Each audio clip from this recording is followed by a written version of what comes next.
Ánimo. Bueno, vamos a contestar preguntas, todas las preguntas que podamos contestar y iniciamos.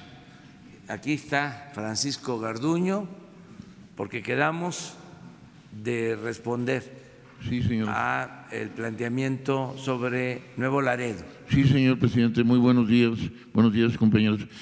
Carlos Cabeza, del Diario de Nuevo Laredo. Pues precisamente, señor comisionado, es una responsabilidad muy fuerte, es un preámbulo que voy a ser muy breve.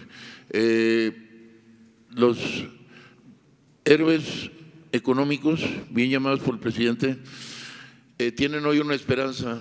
Se ha manifestado en el incremento de reservas inusitado, inédito. Esto ha ayudado bastante al consumo y también las políticas de apoyo social abajo se han manifestado en el incremento, por ejemplo, de las ventas de los abarroteros al mayoreo que salió ayer.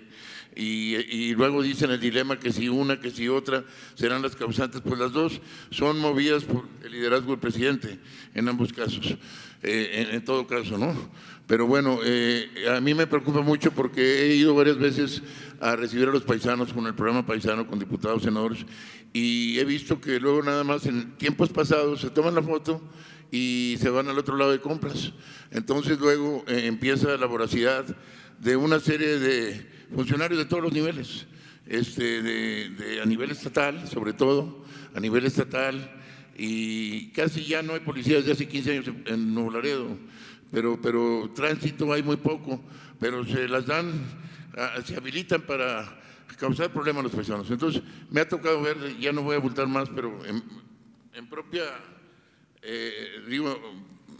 personalmente he visto el abuso, ¿no? Entonces, el tramo de Nuevo Laredo a Monterrey, sumamente peligroso, de Monterrey a Saltillo, de Saltillo a San Luis de la Paz, de San Luis de la Paz a Querétaro, hasta que llegamos al altiplano ya pueden respirar un poco más tranquilos los paisanos.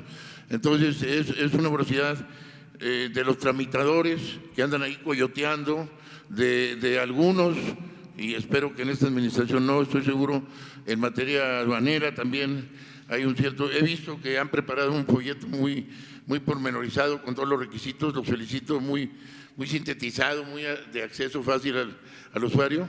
La pregunta es, ¿de qué medida va a garantizar que lleguen? Porque dependemos mucho de las reservas ahorita en la economía y ellos esperan ver una diferencia. Los conozco en su mentalidad perfectamente y van a decir, bueno, es más de lo mismo porque como quiera me extorsionaron, me quitaron la mitad de las cosas que traía, etcétera, ¿no? Muchas gracias por su respuesta, disculpe. Sí. Pues vamos a darle a Francisco la palabra, pero yo quiero también aprovechar esta pregunta para comentar que se está limpiando el gobierno de corrupción de arriba para abajo, como se limpian las escaleras y como hemos dicho aquí, va a llevar tiempo a que permee, que baje este comportamiento, esta forma de ser, el que el servidor público sea un auténtico servidor público, que entienda que no debe de extorsionar, que no debe de cometer ningún acto de corrupción. Quiero expresarles que tengo ya indicios de que ya la actitud de los servidores públicos ha empezado a cambiar abajo, porque hay un ambiente distinto, ya no se permite la corrupción y además es delito grave, pero más que por la modificación a la Constitución y convertir la corrupción en delito grave, yo creo que lo que está ayudando es de que se está dando un ejemplo distinto y esto está ayudando. Ayer unos transportistas vinieron a verme y ya me manifestaban que es otra la actitud, que ha empezado a cambiar, no se ha erradicado por completo, que ya empezó a cambiar la actitud de los policías federales, la policía de caminos, la que se encarga del cuidado en las carreteras. Me hablaban de cómo estaba establecida la extorsión y que ahora la misma gente, los mismos transportistas están ya negándose, rechazando la extorsión, porque ya no hay condiciones, ya no se permite el que haya extorsión, el que haya mordida. Entonces, qué bien que todos los ciudadanos estemos asumiendo esta actitud y también exhortar, llamar a todos los servidores públicos, en este caso en especial a la Policía de Caminos, para que se termine la extorsión, se acabe con la extorsión. Y estamos por aprobar una ley de confianza ciudadana, así se llama la ley, para quitar inspectores en establecimientos comerciales y que bajo protesta de decir verdad, el dueño de un establecimiento comercial, de una empresa, haga una manifestación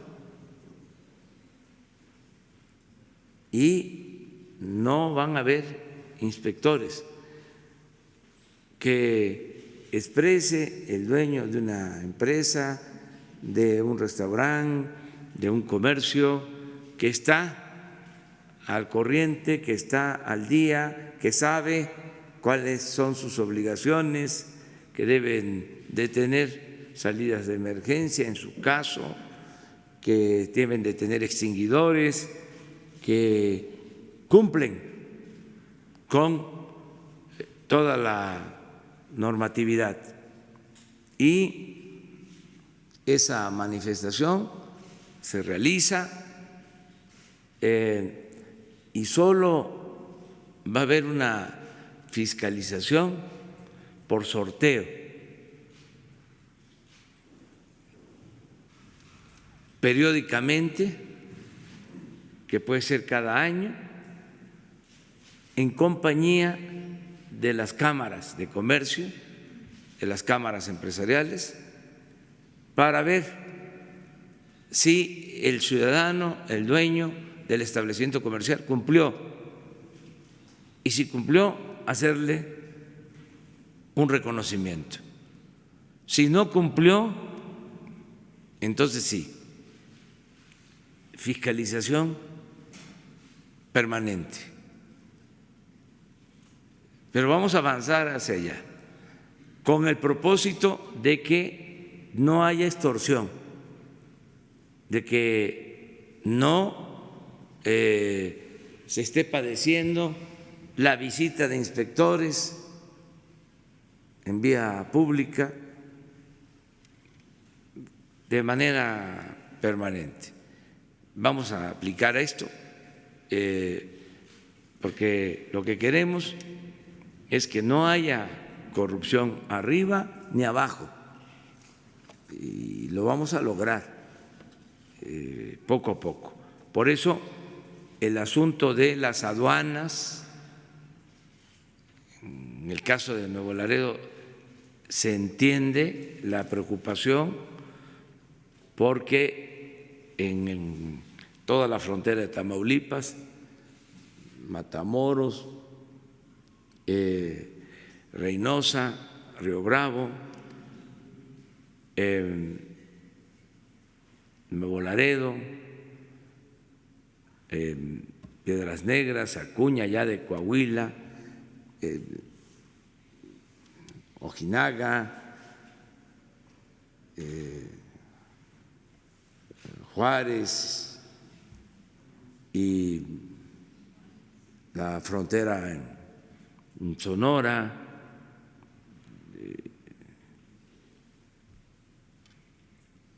San Luis Río Colorado, antes de San Luis Río Colorado, Agua Prieta, y entre Agua Prieta y San Luis Río Colorado, Nogales, y Mexicali y Tijuana, en toda la frontera.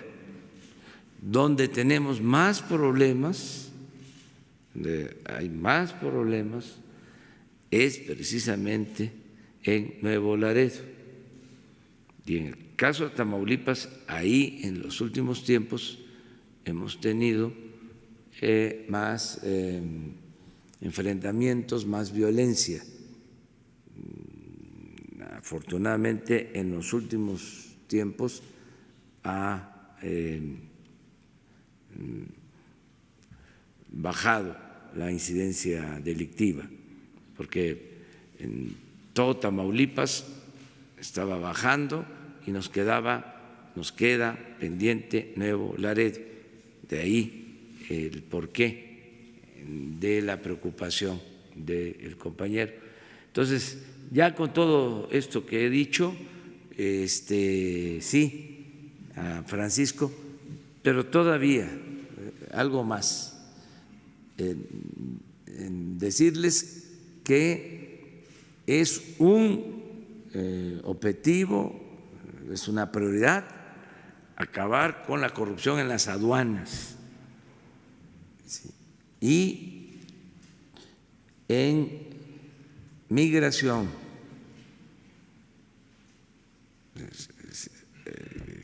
que han sido dos focos constantes de extorsión, de corrupción.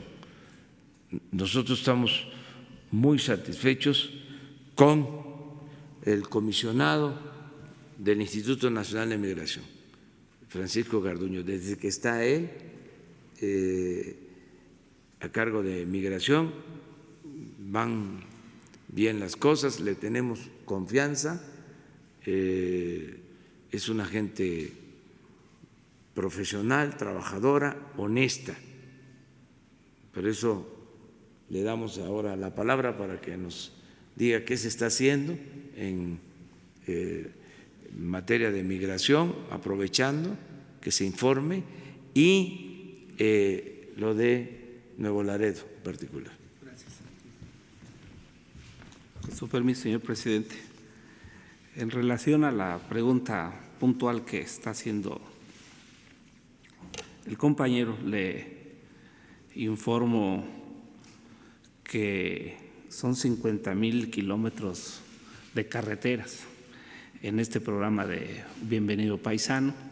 de aproximadamente un mínimo de 3 millones de connacionales que regresan a México a disfrutar a su país. Y en el caso del personal desplegado en la zona norte del país, tramo por tramo, está preguntando de la ruta de Nuevo Laredo a Tamaulipas. Aquí serían 219 kilómetros. Aquí tenemos desplegados 180 elementos entre agentes de migración y Guardia Nacional.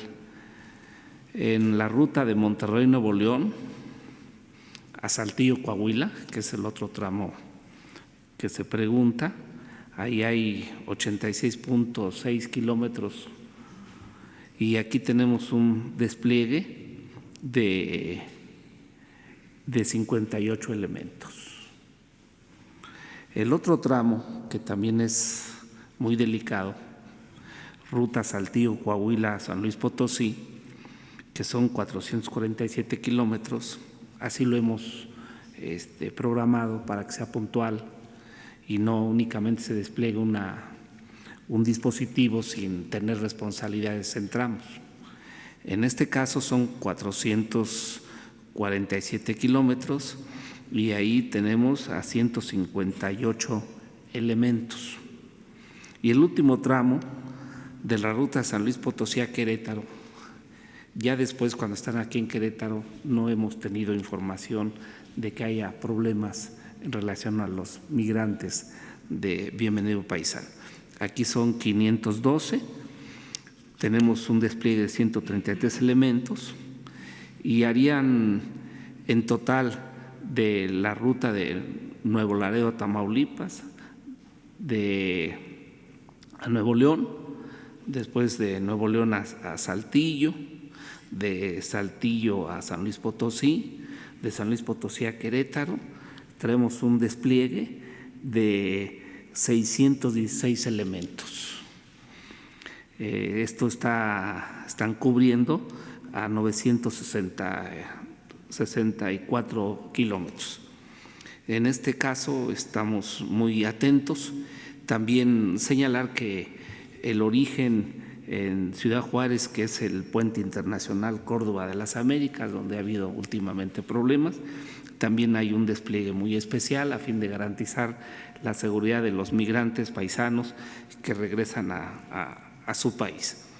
En este caso estamos muy atentos, llevamos, como señalaba el señor presidente, 14 quejas en relación a pretensiones de extorsión a compañeros connacionales que han regresado. De estas 14 quejas, 9 corresponden al Instituto Nacional de Migración, otras 2 corresponden a policías municipales, pero inmediatamente se han separado del cargo a estos servidores públicos y puestos a disposición a la función pública, que por cierto trae también un despliegue de observadores para atender y evitar y combatir la corrupción. En este caso, sería puntual la pregunta que estaba haciendo el compañero.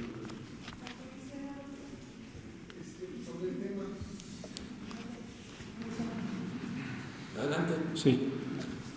Buenos días, comisionado. Rocío Jardines, de W Radio. Quisiera preguntarle, hemos transmitido un reportaje especial sobre turistas de Sudamérica que vienen a México y que denuncian que en el aeropuerto internacional están siendo maltratados por personal de su organismo, que no les dan de comer, que los encierran en un cuarto pequeño con pues colchonetas en mal estado, sucias, todo, pues también no les dan agua, inclusive aunque traigan niños, hay niños que se han desmayado por la falta de alimentos. Quisiera saber qué reporte tiene al respecto, si ya se está investigando esto, porque nos han referido que han presentado denuncias constantes en el Instituto y en la Comisión Nacional de Derechos Humanos. Preguntarle también su opinión al respecto, presidente, porque pues estas voces han crecido incluso en las redes sociales. Y también, presidente, quisiera ayer usted nos compartía los 5 momentos más difíciles de su gobierno, saber si hoy nos puede compartir cuáles considera los 5 pues aciertos que ha tenido en este casi un año y su opinión sobre el recorte que ha marcado el INEGI, que informó que el desempleo pues ya repuntó en octubre al nivel más alto en los últimos 3 años, alcanzando 3.6% de la población económicamente activa. Gracias. En relación a la pregunta sobre el ingreso de extranjeros migrantes al país, no tenemos queja. Hay un observador de la Comisión Nacional de los Derechos Humanos. Es evidente que ha ido propagándose este conocimiento, este maltrato que se señala entre comillas, pero yo le invito en especial a usted a que haga una visita, la atiendo y que observe cuál es la conducta. Primero, no es una estación migratoria, son oficinas y evidentemente pues en esas oficinas es donde se les da el trato. En relación a esta también pregunta, la amplió porque en los aeropuertos estaba entrando mucho migrante irregular, que llegaba, como actualmente sigue aconteciendo, vía Brasil, de África, vía de la India hacia Nicaragua, y estaban utilizando también los aeropuertos. Entonces señalaban ellos que venían a hacer un trabajo, que venían ellos a un hotel, no traen dinero, no traen la reservación, no traen los boletos de regreso de avión, la información que dan sobre el trabajo que les están proponiendo es inexistente, pero yo creo es mejor preguntar a la Comisión Nacional de Derechos Humanos cuál es el acontecimiento, y le invito para que haga una visita y dé su versión y su reporte. Sí, todos somos migrantes. Sí, por eso, en este caso le invito para que la información que usted tenga haga una visita y ahí sobre el sitio usted tenga su visión, corrobore lo que usted está señalando, se denuncie y si no, pues usted supervise que no son las cosas tal como se indica. Pero cualquier queja en relación a esto, igual está la función pública, está el órgano de control interno y llevamos más de 382 gente separada del cargo por conductas impropias de corrupción.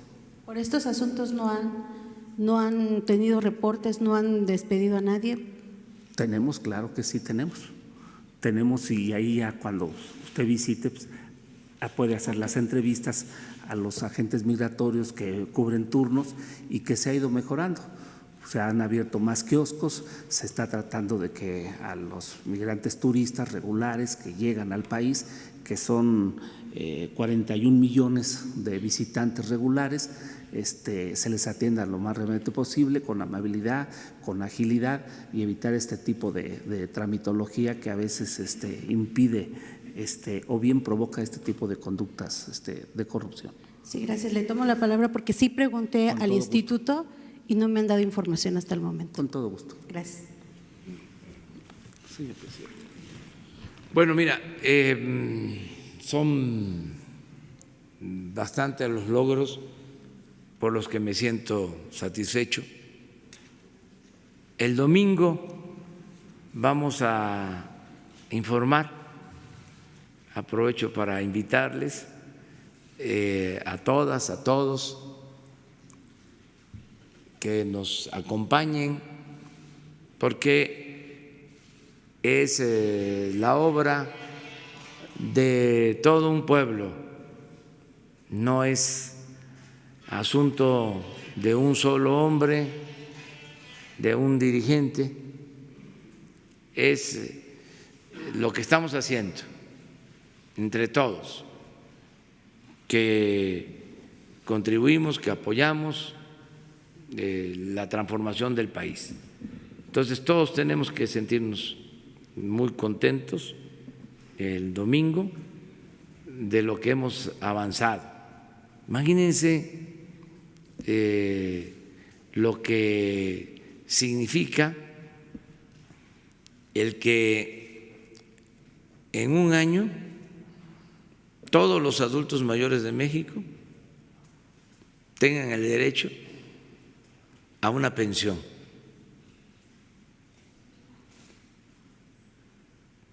Lo que representa para una familia humilde, donde hay dos ancianos respetables y los dos reciben su apoyo. Ya tienen para sus alimentos, para lo básico.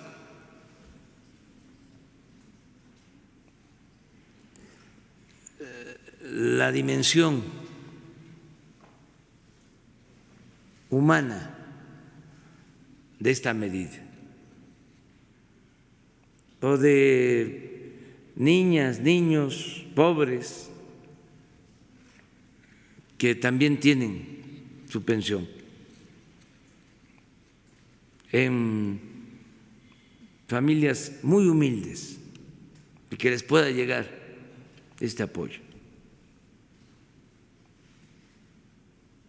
Y así muchas otras cosas. El que no se tenga corrupción, el que ya no haya lujos en el gobierno. Imagínense lo satisfactorio que es poder decir que la presidencia del año pasado ejerció 3.600 millones de pesos y ahora 800, que logramos un ahorro de 2.400 millones de pesos. Imagínense lo satisfactorio que es el poder decir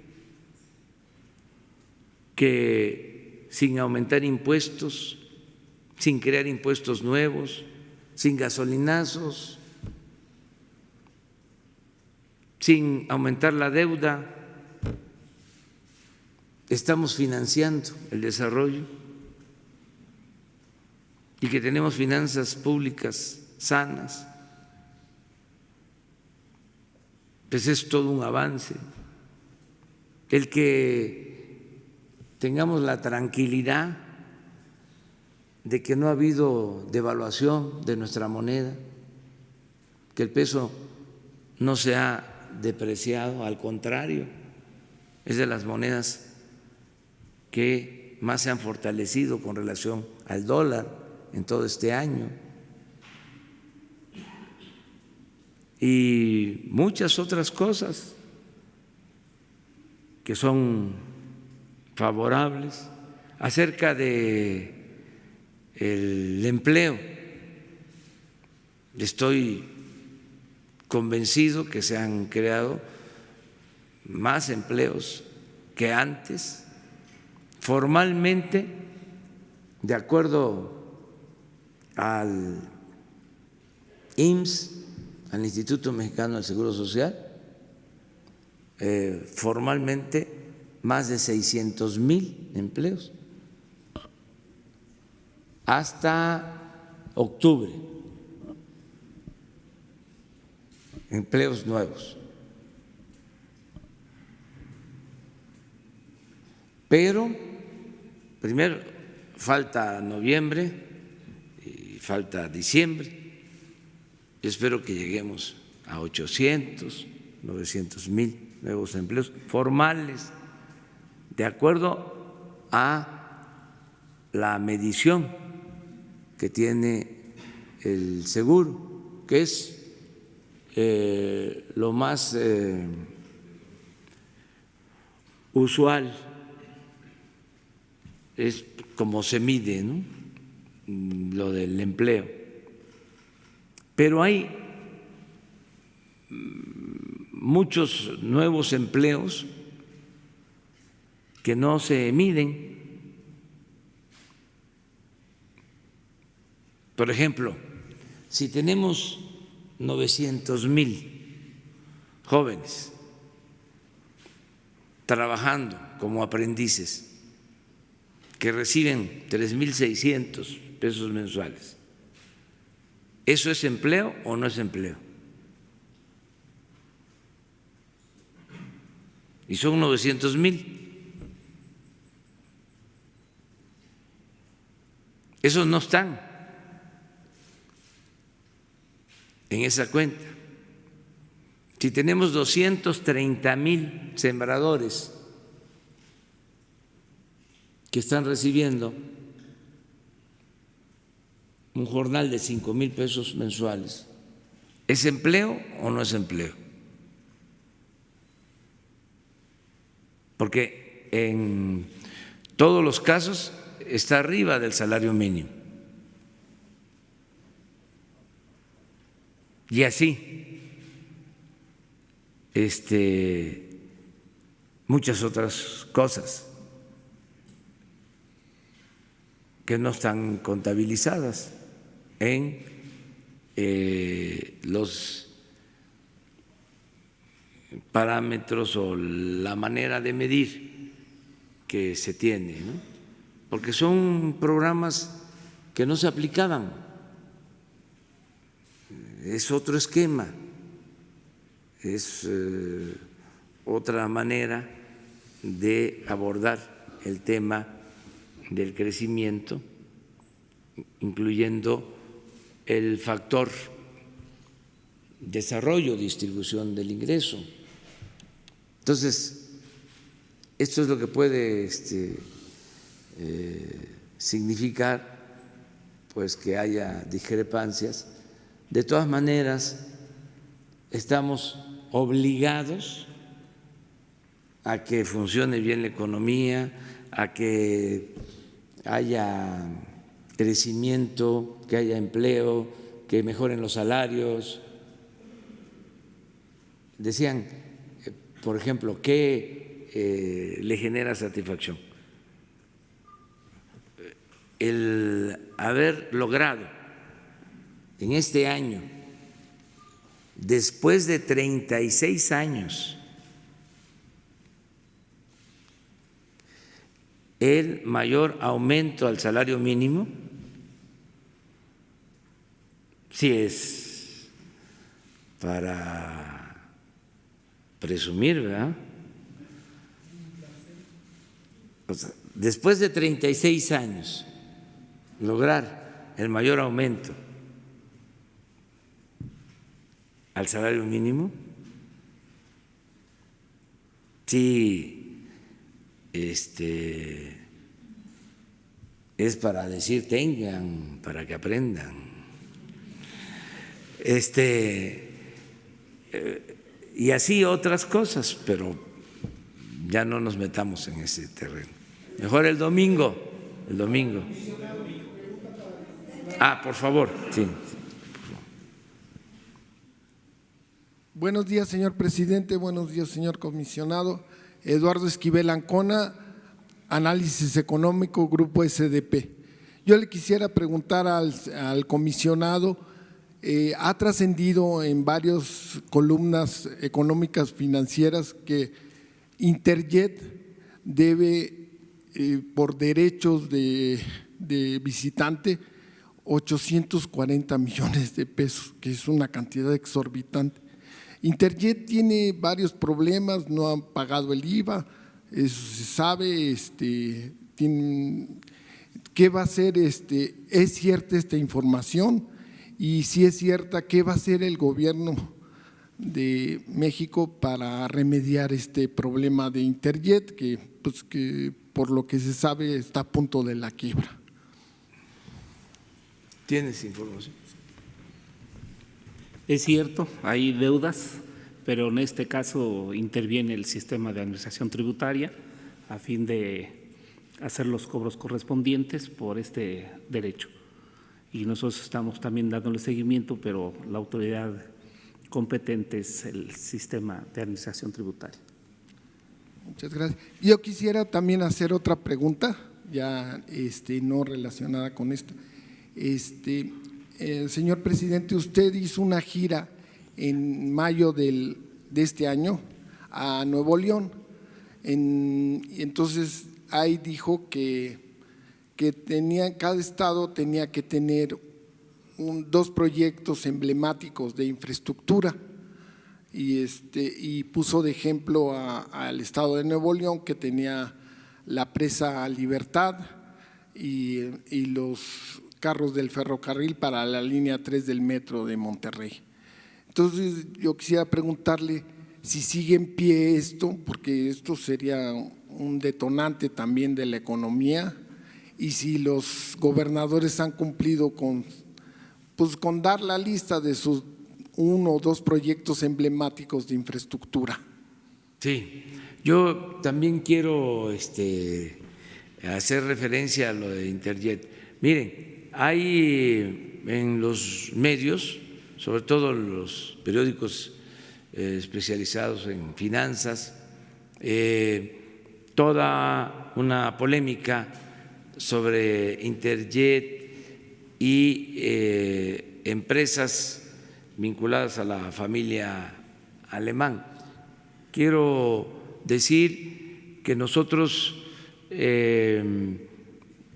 tenemos la obligación de apoyar a las empresas nacionales, que vamos a estar pendientes para ayudar a que no fracasen, que no quiebren las empresas mexicanas.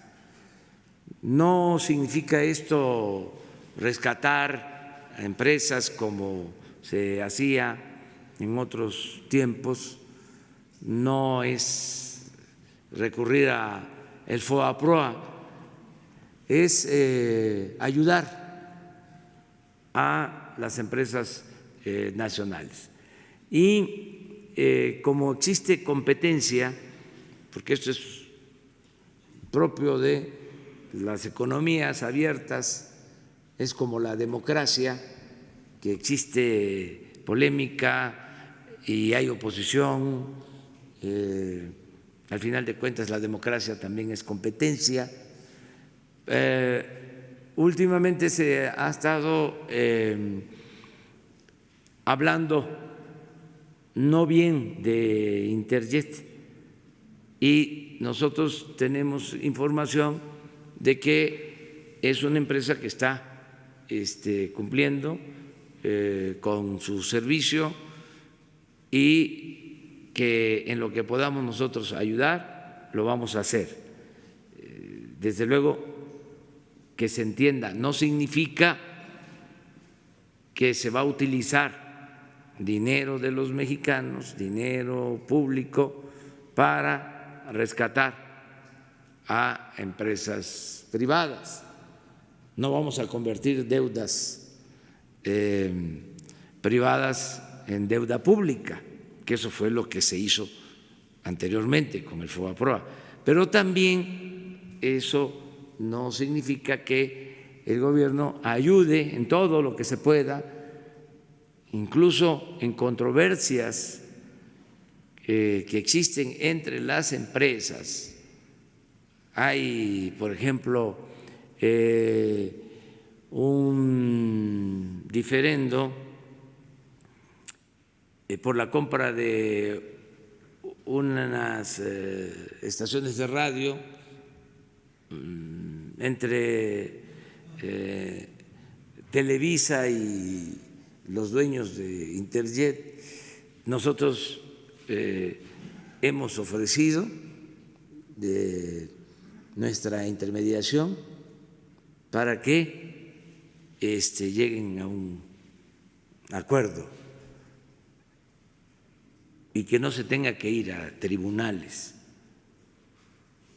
porque nos los han pedido y estamos en la mejor disposición de ayudar a conciliar para que estas empresas sigan dando servicio y sobre todo que se mantengan como fuentes de empleo, como fuentes de trabajo. Se cierra una empresa y se afecta a trabajadores. No queremos mortandad de negocios. Queremos, al contrario, que cada vez estén más fuertes las empresas y que se abran nuevas empresas, porque es abrir nuevas fuentes de trabajo. Eso por lo que tiene que ver con Interjet. Lo otro es que sí, en efecto, tenemos el compromiso de apoyar a los estados, además de lo que reciben los estados, porque eso debe de quedar muy claro.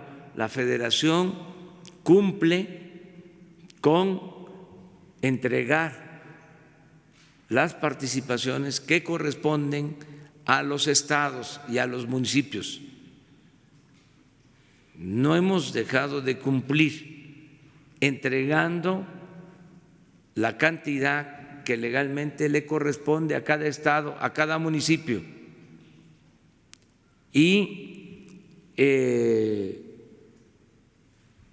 a veces hasta se les ha adelantado el monto de las participaciones. O sea que estamos al día.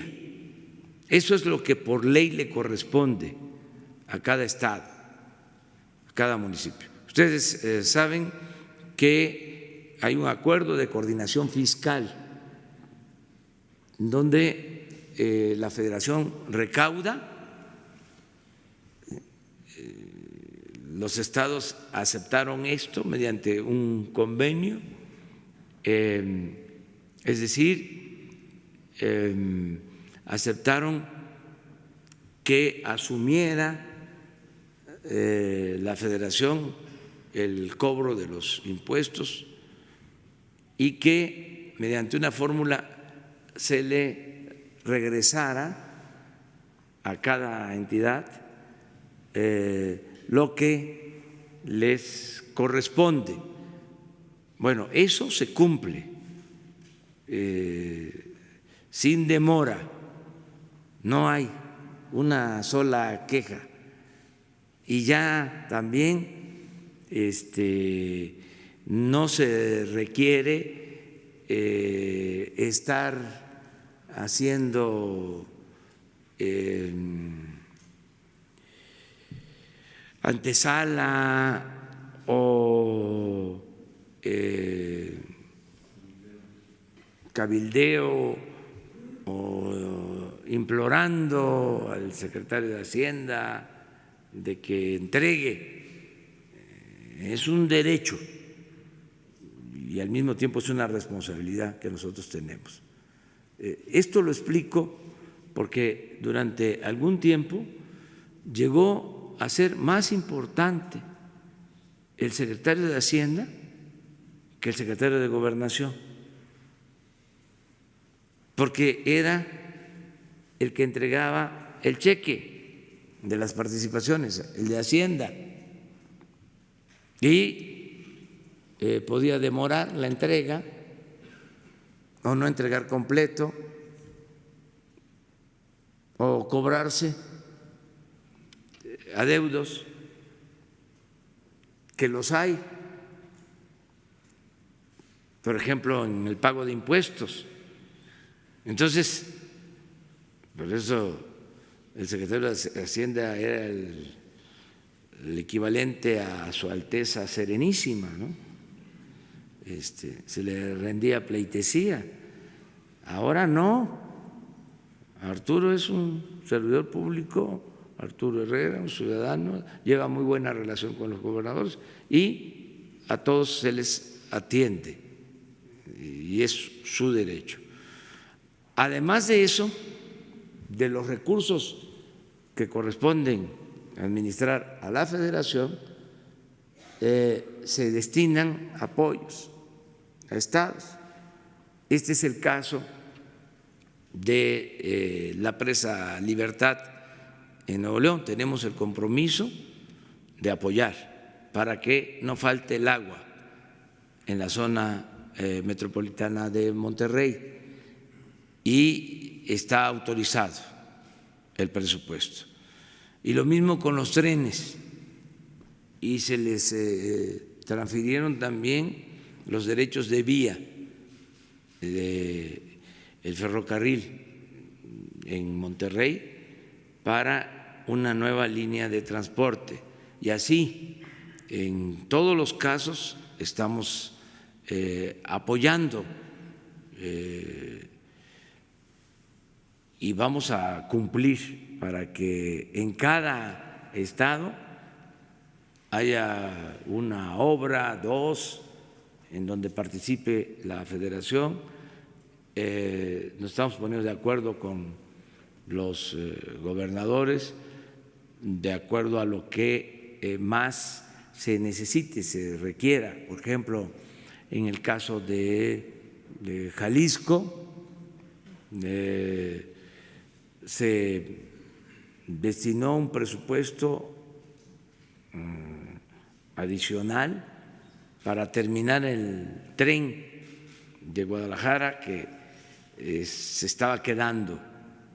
Entonces, yo espero que la Secretaría de Comunicaciones cumpla con el compromiso porque tienen los fondos, se invirtieron 3.500 millones adicionales, ya se tiene el presupuesto y que cumplan para que a final de año ya esté terminado el tren y ya estén los primeros viajes de prueba.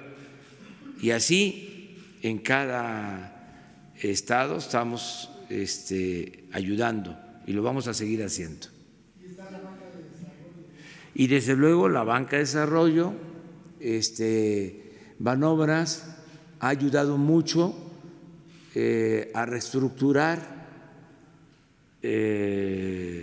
deudas en estados, en municipios.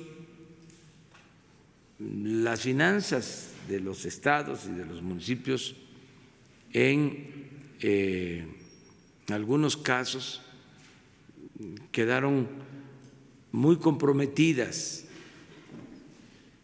porque se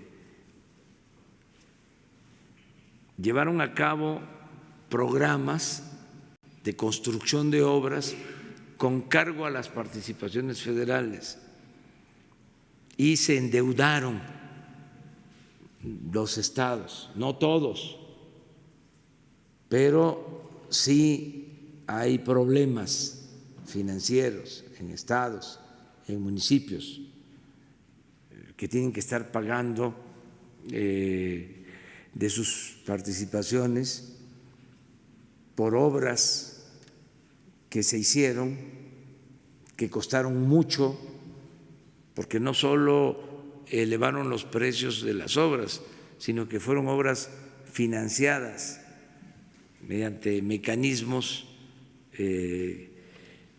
no muy transparentes ni muy favorables a la hacienda pública, hospitales, edificios. Por ejemplo, la torre administrativa de Tuxtla Gutiérrez se está pagando. Y yo creo que se va a pagar por 20 años más, porque la construyó una empresa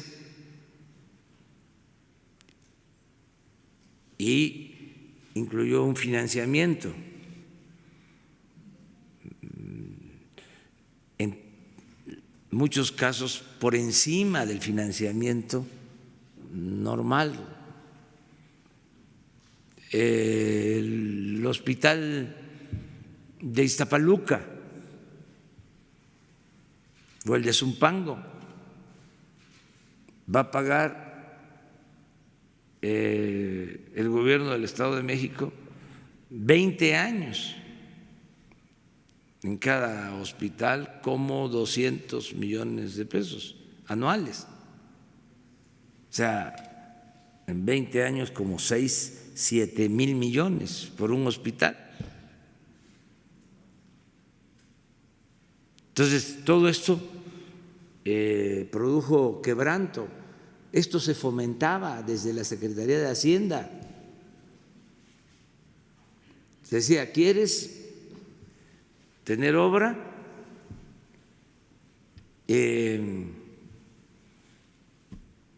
Ahí te mando al constructor con la garantía de que te podemos ir descontando de las participaciones. Eso ya no se hace. Y lo cierto es que los gobernadores, la mayoría, está buscando reestructurar sus deudas y en eso estamos también ayudando, manobras, buscando bajar tasas de interés para que puedan tener más liquidez en los estados y que su presupuesto pues no esté tan comprometido, porque ahora en la mayoría de los estados y en municipios pues la mayor parte del presupuesto es para pagar nómina, lo que se llama gasto corriente, y es muy poquito lo que pueden utilizar para la construcción de obras y garantizar los servicios públicos. Entonces, todo eso se está viendo y estamos muy conscientes de que en lo que podamos nosotros ayudar, lo tenemos que hacer.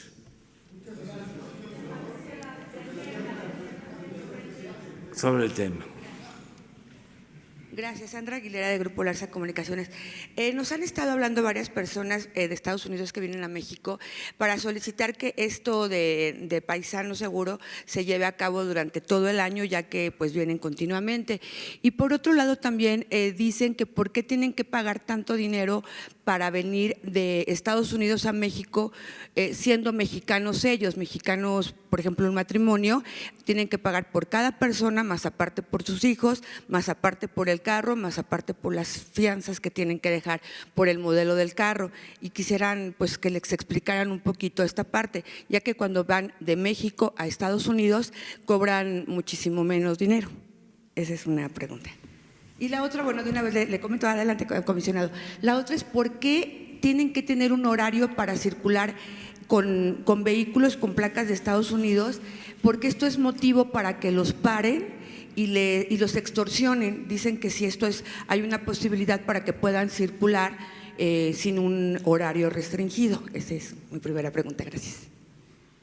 No pagan derecho por el acceso a su país. Lo que tienen que pagar es en aduanas por la introducción del vehículo, de maletas, pero el SAT trae un programa muy especial en esta bienvenida a los paisanos, que aumentó aún todavía el descuento de casi de 300 a 500%, y es muy simbólico ahora lo que se está cobrando a los paisanos que entran por las garitas y las aduanas. Entonces, este es el pago que se hace, pero no se hace un pago personal para que puedan tener el acceso al territorio nacional. O sea, no es personal por cada maletas que traen hijo, hija, papá, mamá. No se cobra por…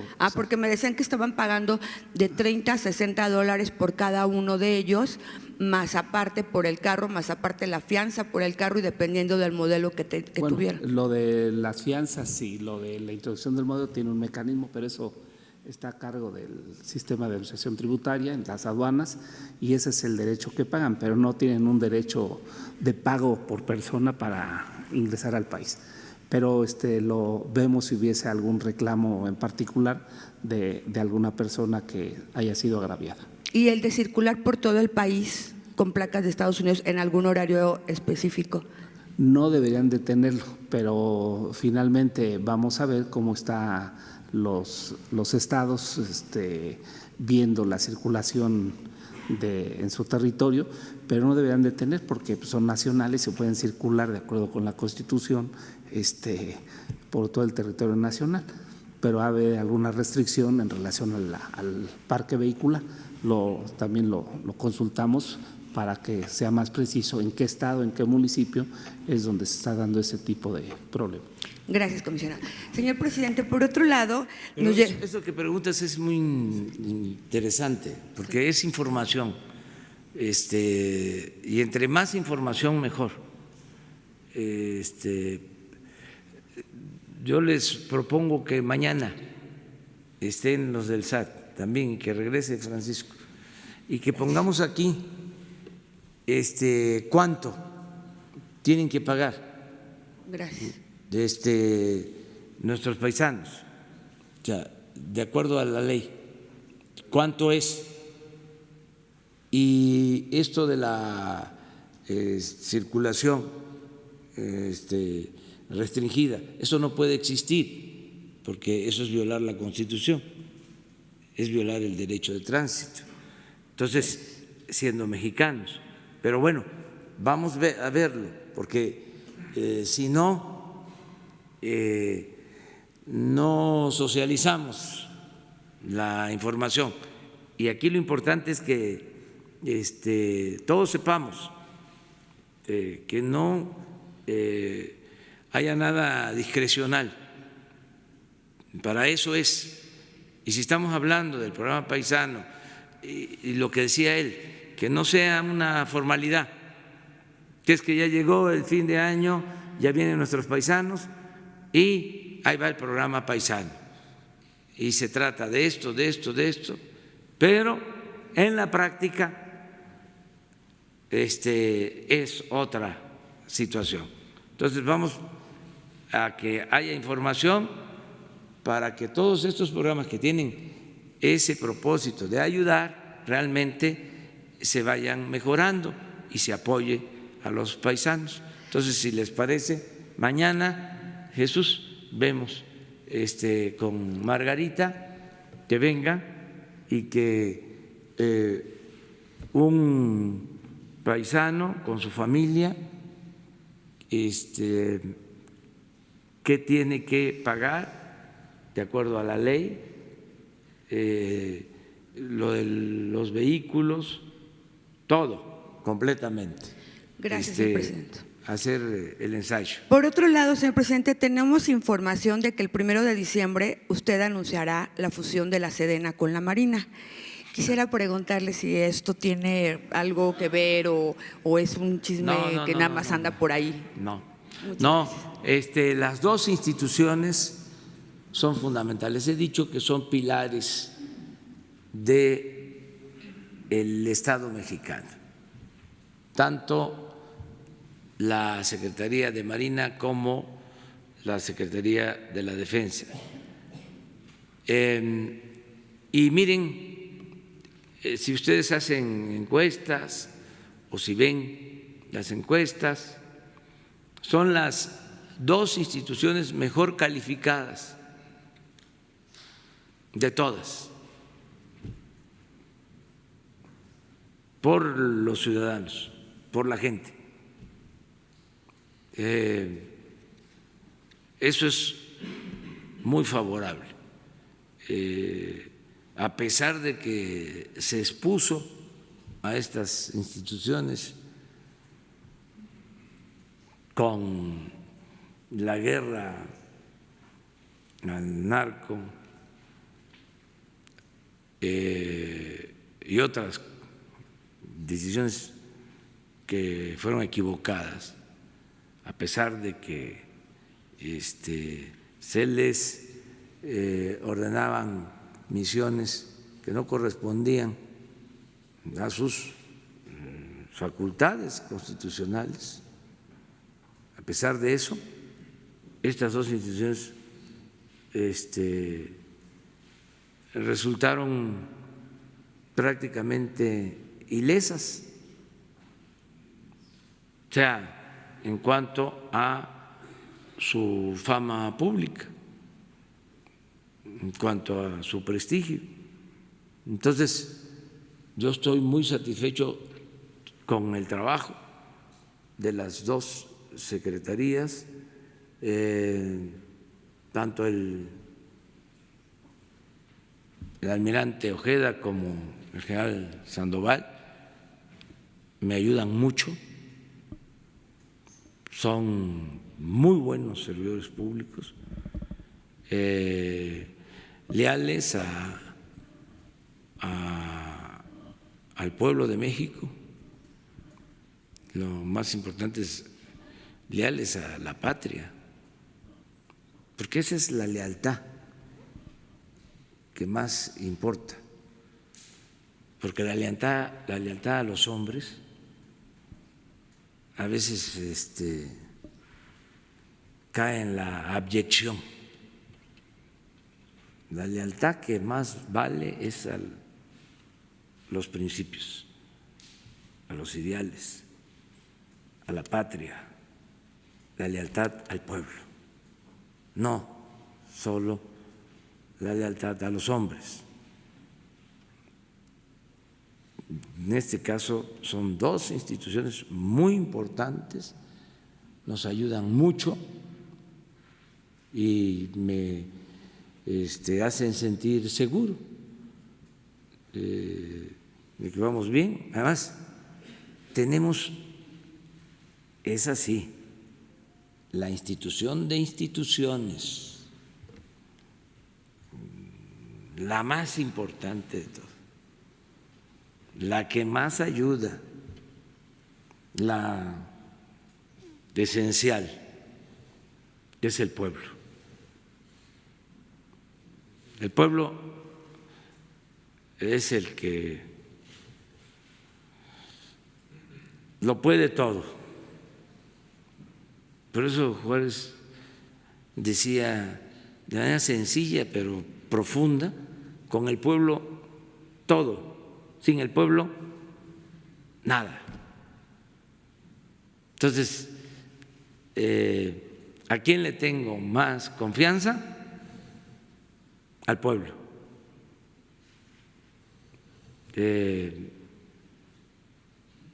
Es nuestro ángel de la guarda, aunque no les guste a algunos. Gracias, presidente. Allá. Buenos días, presidente. Marta Eugenia López, de Radio Habana, Cuba. Y mi pregunta, casualmente, tiene que ver con lo que acaba usted de decir, y es saber si se continúa impulsando el estudio de la cartilla moral, por lo que pensamos que puede ayudar a la mejor comprensión y participación en la cuarta transformación. Esa es nuestra pregunta. Pero además quisiera agregarle que la valiosa información que se recibe de estas mañaneras y de sus visitas a los estados nos permite difundir la información de la cuarta transformación. Muchas gracias. Posiblemente usted se acuerde de mí de hace años. Sí. Estamos trabajando en el fortalecimiento de los valores, porque eso es clave. Siempre cito a Martí, que decía, no solo procurar el bienestar material, sino el bienestar del alma. Decía que cuando se está bien en lo espiritual, se aligeran todas las encomiendas, tareas, todo el trabajo, cuando se está bien espiritualmente. De modo que lo de la cartilla moral de Alfonso Reyes es algo importante. Hemos logrado reimprimir alrededor de 8 millones de ejemplares que se está distribuyendo. Por lo mismo, para el fortalecimiento de valores. Y Alfonso Reyes hablaba de valores que van de lo personal a lo general. El respeto a uno mismo, el respeto a la familia. Luego, otro círculo que tiene que ver con el respeto a la naturaleza, el respeto a nuestros semejantes, a la sociedad, y luego decía el respeto y el amor a la patria. Son valores. Entonces, sí tenemos ese propósito de seguir fortaleciendo los valores, y la aportación de Alfonso Reyes en la elaboración de esa cartilla es algo excepcional, es algo pues histórico el que él haya escrito esta cartilla. Y vamos ahora a actualizar esa cartilla y queremos que se convierta en una constitución moral. Y como a nosotros nos importa mucho el que haya polémica y el que haya debate, sigo hablando de constitución moral, porque podríamos hablar de un código de ética, ¿sí? Incluso no utilizar la palabra o el término, el concepto moral, que les molesta a algunos, ¿no? Pero no, lo interesante es hablar y debatir sobre el por qué no de una constitución moral. Y para eso se está trabajando, hay un equipo que está trabajando y se están haciendo consultas a ciudadanos especialistas sobre este tema y sobre los preceptos que debe de incluir la nueva constitución moral. Desde luego no se trata de un ordenamiento legal de carácter obligatorio, es decir, no son leyes, es que nos pongamos de acuerdo sobre cuáles son los preceptos aceptados por todos y que van más allá de lo religioso, porque se piensa también que si hay una cartilla moral, esto tiene que ver con lo religioso. No necesariamente, más lo que se busca es que haya diálogo entre creyentes y no creyentes, diálogo ecuménico que tiene que ver con las religiones, vamos a decir, cristianas, las iglesias cristianas, diálogo interreligioso que tiene que ver con las distintas religiones, y diálogo de creyentes y no creyentes,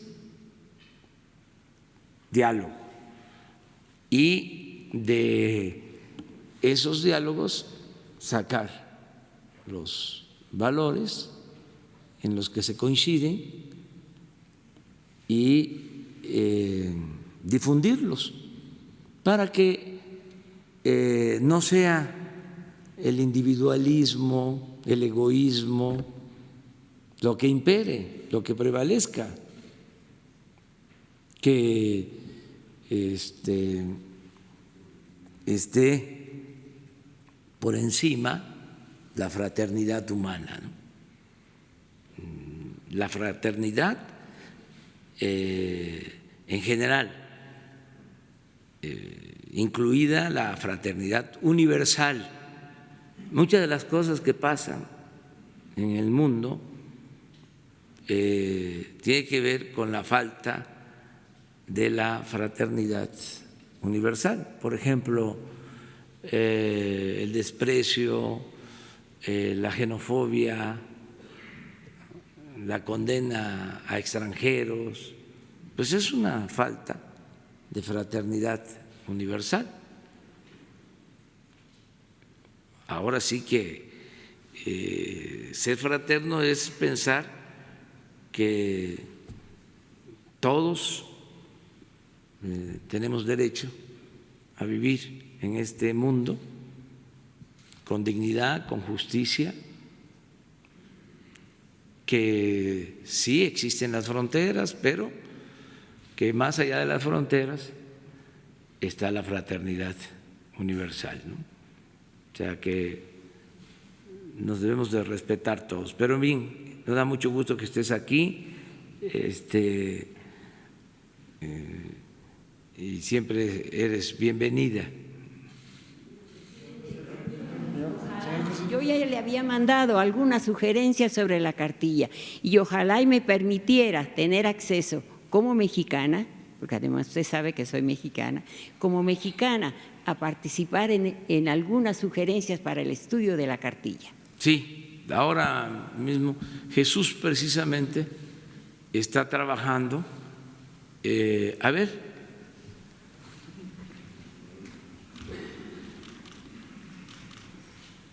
Yo creo que aquí. Yo lo que la bajé de internet. Yo la bajé de internet. Sí. Pero estoy buscando.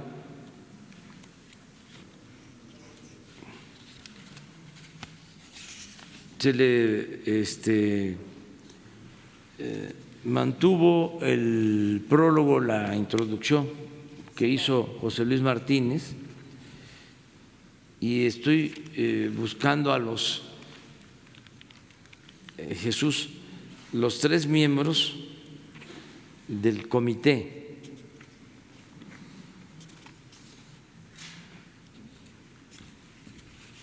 Sí, aquí está. El Comité para la Elaboración de la Constitución Moral. Verónica Velasco es una mujer extraordinaria que también vinculada a la comunicación. Verónica Velasco. José Agustín Ortiz Pinchetti, José Agustín, y Enrique Galván Ochoa. Son los 3 que nos ayudan. Lo hacen a título personal, pero porque José Agustín ahora es procurador o fiscal electoral. O sea, localizaría alguno de ellos. Es cualquiera de los 3. O sea, ahora con Jesús nos ponemos de acuerdo, te van a dar toda la información. Si los invitamos, sí, porque es un buen tema, y que informen cómo va, porque Vero ha hecho un buen trabajo, todos han hecho un buen trabajo sobre esto. Entonces, es un buen tema, sí, qué bien que lo propones, y los voy a invitar a ver si aceptan, porque son independientes, pero yo creo que sí van a aceptar venir. Sobre, a ver. Buenos días, señor presidente. Carlos Montesinos de la Hoguera. Ya que menciona el tema de la fraternidad universal, todo este tema, Carlos Montesinos de la Hoguera, lo repito, a raíz de lo comentado por el presidente Donald Trump sobre catalogar a los cárteles mexicanos como organizaciones terroristas, hubo una respuesta en redes sociales de rechazo a la familia Levarón, con consignas en su contra, exigiéndoles que salieran del país, llamándolos vendepatrias, ataques demasiados. ¿Qué llamado haría usted al respecto? ¿Qué posicionamiento tomaría, dado que, bueno, pues son ataques a esta familia, básicamente? ¿Qué opinión tiene al respecto sobre lo que está pasando ahora con la familia Levarón y el papel que ha tomado en esta circunstancia binacional? Bueno, quedé ayer de no hablar del tema porque hoy es el Día de Acción de Gracia y reiteramos pues nuestro reconocimiento, respeto a los estadounidenses. Para ellos es un día muy importante hoy y no es el mejor día, o sea, no sería prudente tratar el tema. Si les parece, mañana podemos hablar ya del asunto y sí decir que nos respetemos, que no haya confrontación, que no haya insultos, que haya tolerancia, que podamos todos exponer nuestras ideas sin faltarle el respeto al adversario. Nada más eso, respeto. Y ya mañana hablamos sobre el tema. ¿Considera que son víctimas la familia Levarón, señor presidente? Pero me estás llevando a que yo responda y no puedo ahora hacerlo. Mañana el hecho de que respetemos el Día de Gracia es como si una autoridad de Estados Unidos, la más elevada,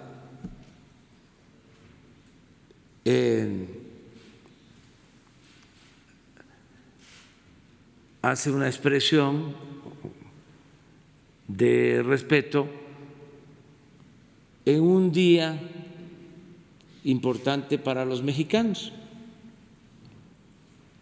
Por ejemplo,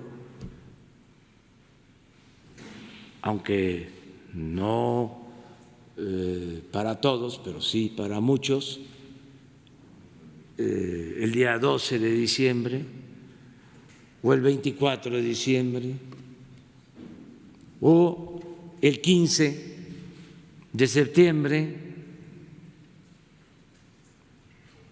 Entonces, son días importantes para nosotros. Vamos a vernos así. Hemos tenido diferencias a lo largo de la historia, pero también hay comunicación, hay relación económica, comercial, cultural. 36 millones de mexicanos en Estados Unidos.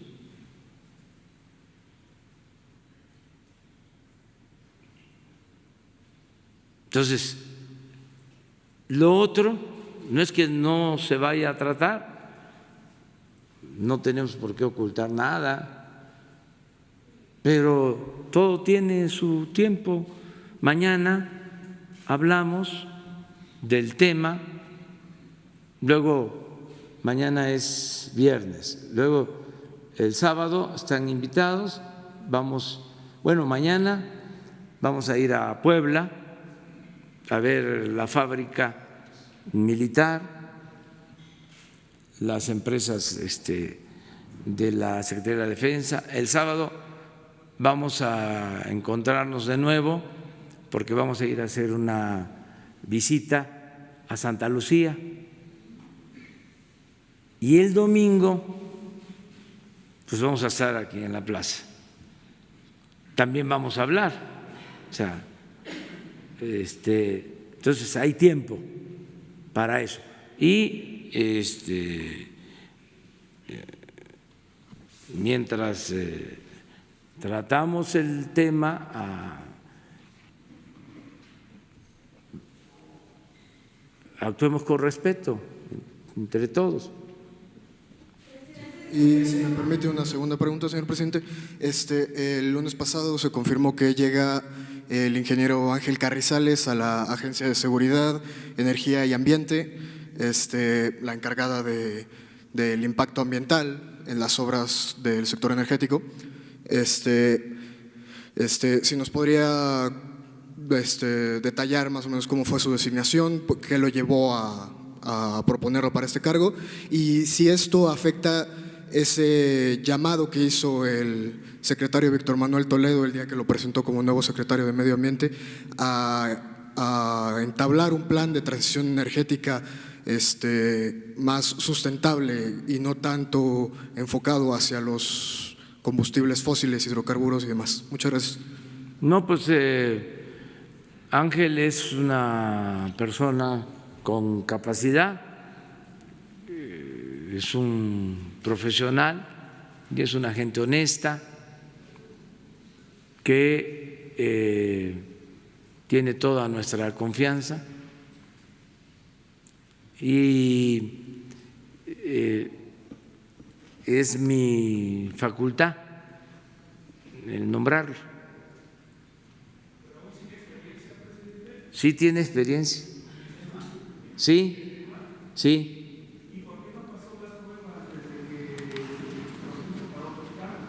Pues son otras instancias, pero pasó la prueba en presidencia y resulta que a mí me toca nombrarlo. Sí, es una asignación directa porque así está en la ley y lo conozco. ¿Y saben qué es lo que más me importa? Más que la experiencia, la honestidad. Ya para irnos entendiendo mejor. O sea, porque hay quienes tienen mucha experiencia, están graduados hasta en universidades del extranjero, tienen hasta doctorados, pero son deshonestos. Y a nosotros lo que más nos importa de todo es la honestidad. Si hablamos en términos cuantitativos, 90% honestidad, 10% experiencia. ¿Cómo la ven? Porque antes, ¿cómo era? Al revés, 90% experiencia. Buenísimos y además charlatanes. Pero eso sí, muy corruptos, de los que firmaban todo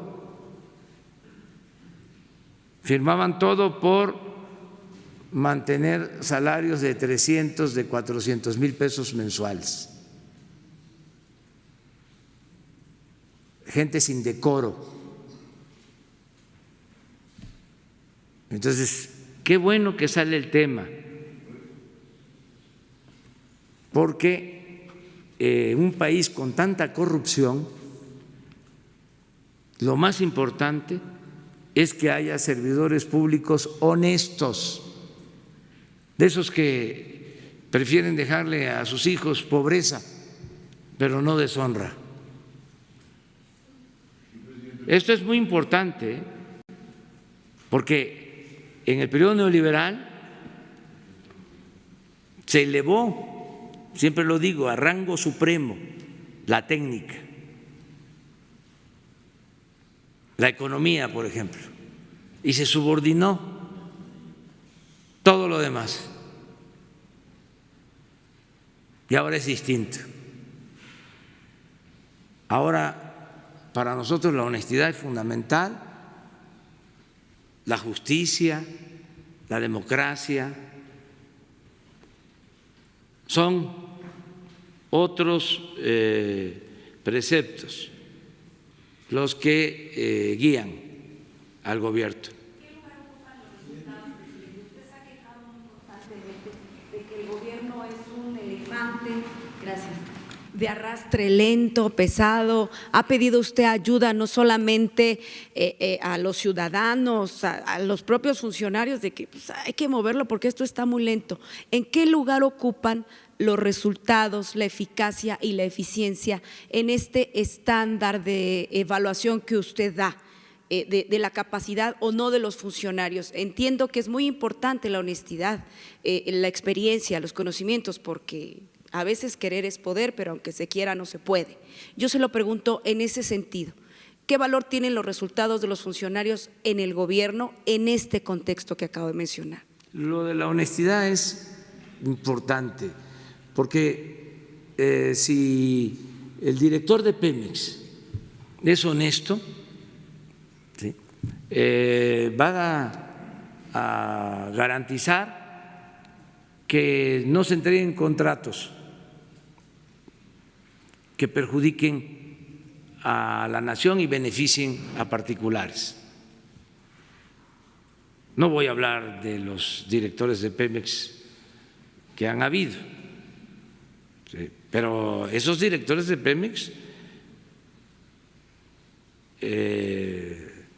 sobre todo los más mencionados en los últimos tiempos, uno de los más mencionados en los últimos tiempos, en una de esas, a ver, busca ahí en el internet, de favor, porque a lo mejor tiene maestría y tiene doctorado en el extranjero. Uno de los directores de Pemex, de los más famosos, a ver, búscalo. Va a ver, van a ver ahorita a lo que me refiero. Pero me refiero a los resultados. Bueno, Salinas de Harvard, doctor en Harvard, nada menos que el padre de la desigualdad moderna. O sea, para nosotros lo más importante es la honestidad. Y hay otros factores o otros requisitos, vamos a decir, ¿no? El que trabajen, porque también pueden ser honestos, pero no trabajan. Sí, se requiere que trabajen, y luego que tengan conocimiento, o sea, en ese sentido, digo, que sí, alcancen los sí, objetivos. pero en el orden de prioridades, para nosotros lo principal, o para mi caso, como responsable del Ejecutivo, lo más importante es la honestidad, porque el principal problema de México fue por muchos años la corrupción. Nada ha dañado más a México que la deshonestidad de los gobernantes. Nada. Entonces, si lo que queremos es erradicar la corrupción, limpiar de corrupción al país, pues ¿qué necesitamos? Servidores públicos honestos, incorruptibles, que resistan las tentaciones del dinero, que no tengan precio. Eso es lo más importante, porque si no, no se logra nada. Todo se fuga, no rinde el presupuesto, no alcanza y hay que estar aumentando los impuestos, bolseando a la gente para mantener el gobierno o endeudando al país. La corrupción es un cáncer. Entonces, sí se requiere gente honesta y por eso la participación de ustedes, la ayuda de ustedes, aunque no se tengan las pruebas suficientes, aunque sea un exceso, al final de cuentas, si no es cierto, pues se aclaran las cosas, pero que se denuncie a cualquier servidor público que esté actuando de manera inmoral. Presidente. ¿Quién? Carrizales pareciera que abre la puerta al fracking porque dice que esta práctica ha mejorado muchísimo. ¿A quién? Al fracking. No, miren, nadie puede contradecir en algo tan importante lo que ya hemos definido. Les puedo adelantar, ya estoy terminando mi informe del domingo y ahí vuelvo a hablar del fracking. O sea, no al fracking. Entonces, ni modo que un servidor público va a decir sí al fracking. Si no está de acuerdo con eso, es más honesto decir no coincido y me voy.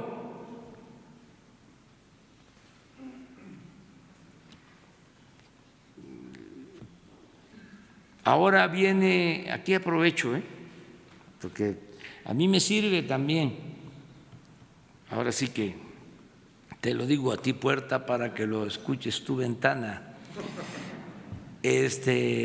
Viene la elección que hace el Senado para el nuevo ministro de la Corte. Enviamos una terna, son 3 mujeres. Ya lo saben, además se trata de senadores, de gente con criterio,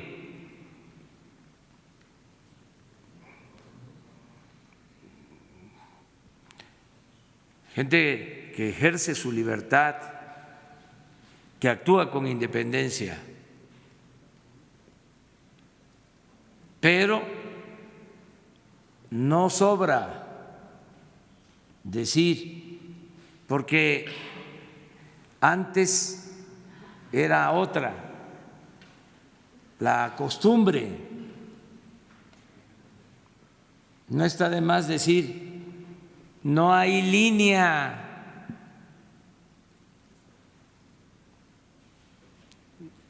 no simulamos.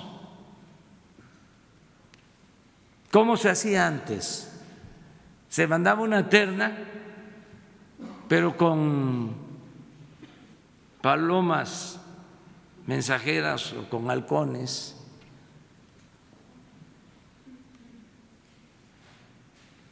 Se llevaba la instrucción de quién iba a ser el bueno. Y todo era una faramalla. Yo siempre recuerdo lo que decía Vasconcelos acerca de la diferencia, entre otras, entre Porfirio Díaz y Madero. En Ulises Criollo lo pueden encontrar este pasaje. Decía que no era lo mismo un presidente que se enteraba por los periódicos de quién resultaba electo para diputado, a otro que mandaba las listas y que de antemano pues sabía quién iba a ser diputado. Pues esa era la diferencia entre Porfirio y Madero. Hay pruebas, porque esto no es de conjeturas, pruebas de que Porfirio mandaba las listas a los estados, a los gobernadores, las listas de diputados, las listas para senadores, para jueces. Y bueno, desde el primer tapado que hubo, que fue su compadre, Manuel González, lo manejó así. Habían como 5, 7 aspirantes y él preparó las cosas y mandó la línea a favor del compadre y empezaron a llegar los telegramas. Acá en Tamaulipas todos estamos a favor de Manuel González. La gente en Nuevo León se manifiesta en favor de Manuel González. Todos expresan que representa la unidad Manuel González. El destape, de ahí surge. Madero no era así.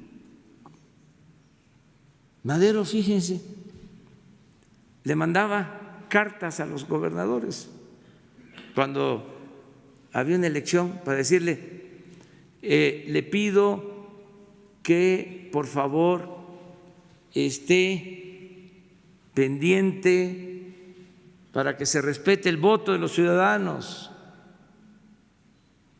y que no importa quién gane, sea el que sea, lo más importante es respetar la voluntad del pueblo. Ese era Madero. Hay una carta que es estremecedora, porque se la manda a Jerónimo Treviño, que había estado como hombre fuerte en Nuevo León más de 30 años. Había estado en el Porfiriato. Nada más se hizo a un lado, o lo hicieron a un lado, cuando llegó como hombre fuerte Bernardo Reyes. Pero luego que cae de la gracia Bernardo Reyes, Porfirio vuelve a sacar a Treviño como hombre fuerte. Y se queda ahí Treviño después de la salida de Porfirio Díaz. Sigue como hombre fuerte en Nuevo León. Y vienen elecciones y le escribe el presidente Madero a Treviño que sus prácticas políticas pues eran otras, Entonces le manda a decir, cuide por favor que el voto sea libre. Un hombre bueno, Madero. Entonces, en este asunto de la terna, porque he escuchado de que ya están hablando de que estoy a favor de una de las integrantes de la terna. No,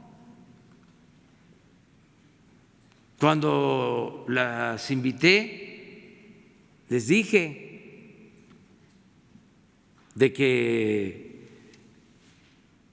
eran los senadores los que iban a decidir libremente, pero no está de más recordarlo y que todos los senadores sepan de que no hay favoritismo, que son ellos los que van a decidir, también para que no vaya a salir un salamero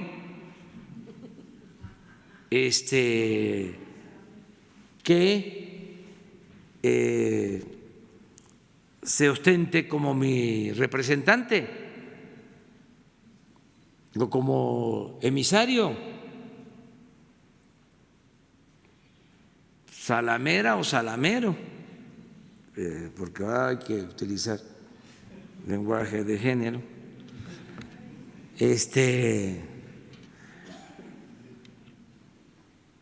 Que no se diga, ¿no?, que hay alguien preferido. Y así tenemos que ir cambiando todas estas prácticas que llevan, pero siglos. Pues, imagínense, tuvimos 300 años como colonia de España y desde España nos mandaban a los virreyes para gobernar México. 300 años. Y los virreyes nombraban a los que ahora son como los gobernadores, se llamaban alcaldes mayores.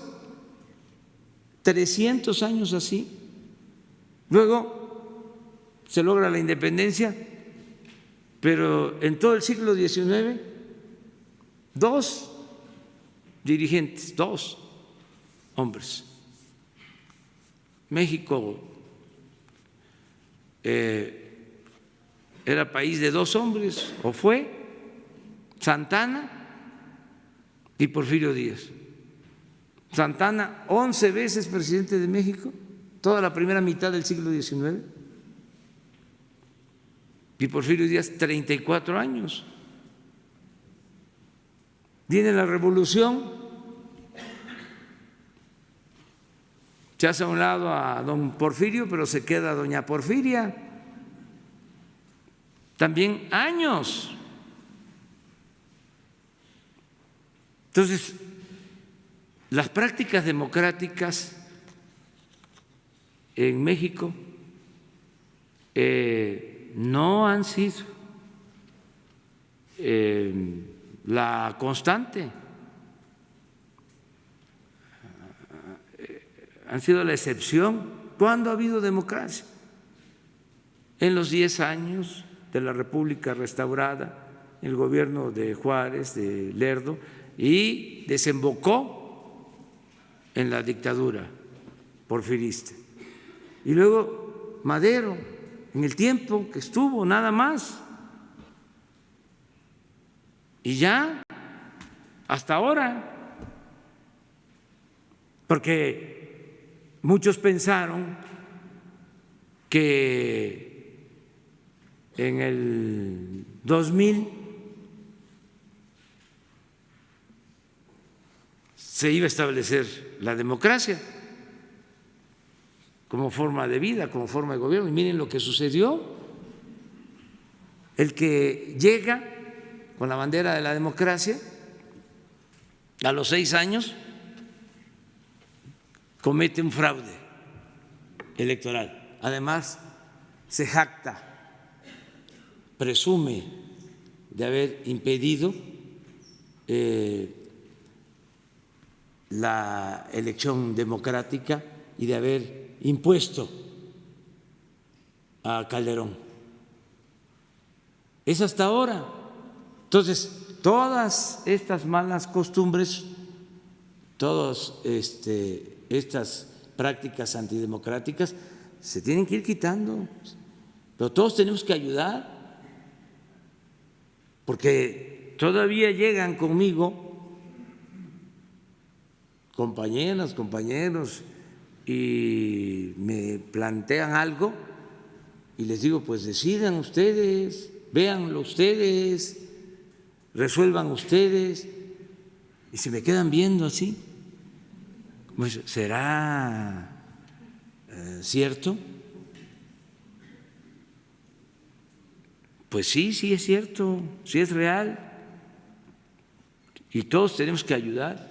¿No está el currículum? Pero no, nada más para saber de qué es.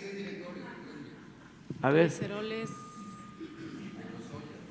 Lozoya, ¿dónde estudió? Harvard. Presidente, para preguntar. Estás apuntando, ¿verdad? El otro también Massachusetts, también doctorado. ¿Y el otro? Chicago, doctorado también.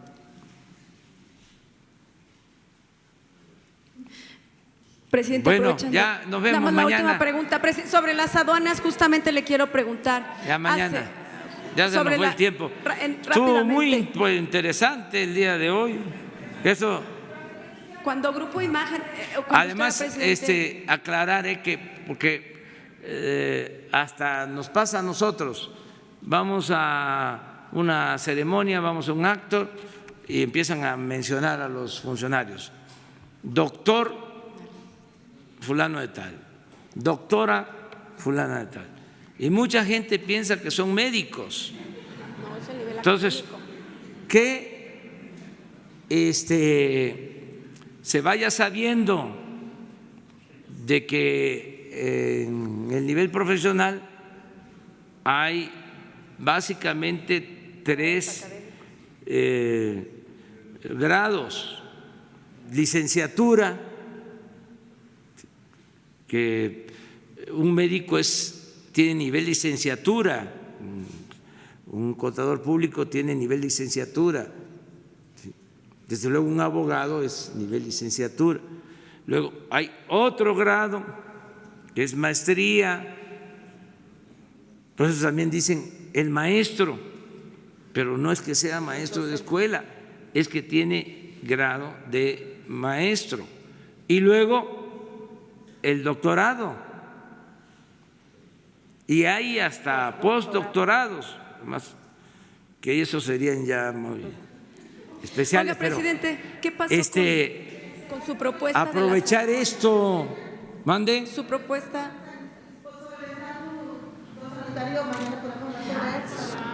Mira, mañana viene la directora del SAT y Francisco para terminar de informar sobre los paisanos, sobre los migrantes. Sobre recorrer las aduanas 20 kilómetros adentro, cuando usted era presidente de Morena, lo recordará, Grupo Imagen y Multimedia de manera exclusiva cubrió todos sus recorridos.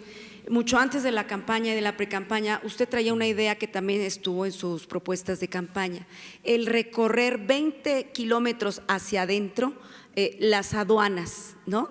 Para que no estuvieran en la línea fronteriza. ¿Qué es lo que ha pasado con esta propuesta? ¿Por qué? Porque cuando uno va al norte del país, en el marco de los recorridos de sus giras, hay empresarios, hay trabajadores que de manera insistente se han acercado a nosotros, a Grupo Imagen, a preguntar sobre esa propuesta. Dice, el presidente no ha hecho ningún tipo de alusión en este sentido. ¿Se va a cumplir? ¿Ya no se va a cumplir? Sí. Y nada más a ver en economía de tiempo, por favor, si me lo permite, si ya Marcelo Ebrard estableció contacto con Mike Pompeo, por lo menos para que lo reciba. Muchas gracias. Eso lo va a contestar Marcelo. ¿Hoy lo va a contestar? Sí, yo espero que hoy. Y lo otro, sí está en pie el recorrer las aduanas del lado nuestro. Ya empezamos desde enero con la creación de la zona franca. Ya en toda la franja de la frontera norte ya bajó el IVA del 16 al 8%, el impuesto sobre la renta al 20%, los combustibles, lo que vemos aquí en la mañana, no incluye el costo de los combustibles en la franja, que si aquí en la Ciudad de México el litro de gasolina vale 20 pesos en promedio, allá en Matamoros o en Reynosa o en Nuevo Laredo está 14, 15 pesos, ¿sí? Eso no, pero eso se sostiene y también allá se aumentó el salario mínimo al doble. Entonces ya hay un programa especial para la franja. Lo que hace falta es recorrer la aduana mexicana, 20 kilómetros tierra adentro. ¿Cuándo? Lo vamos a ir haciendo poco a poco porque teníamos que esperar el impacto de la medida de la reducción de los impuestos en la franja fronteriza. Y ahora tenemos más elementos para avanzar en lo otro. ¿Sigue siendo viable? Sigue siendo viable, sí, y es un compromiso. Bueno, muchas gracias. Mañana nos vemos. Mañana.